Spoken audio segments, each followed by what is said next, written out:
This is calling to Yana for this live on FB. Actually, napanood namin na bumalik ka dito sa Zambales para humingi ng personal apology. Unfortunately, hindi kayo nag-usap ni Kuya. Ako po si Nordito Pascua, brother po ni Mr. Jimmy Pascua, which is sa incident po ng Rough Road. Ito lang ang sasabihin ko sa iyo, Aliana. Kahit pa mag-public apology ka at humingi ng personal apology kay Kuya ko, desidido kaming ituloy ang kaso laban sa iyo. Dahil unang-una, in-expose mo ang pamilya namin. Kapwa-tawad na lamang po tayo at tanggapin ang mga susunod na nagaganap.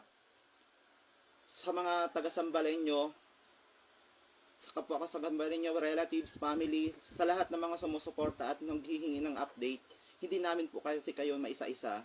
So kami po, ang buong pamilya ng Pascua is humihingi po ng suporta at ng concern at nagpapasalamat po ako sa mga sumusuporta at patuloy na sumusuporta at humihingi talaga ng response sa sa mga pangyayari na to.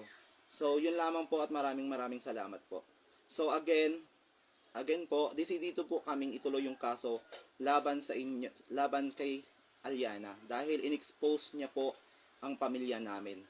Yun lamang po, maraming salamat po.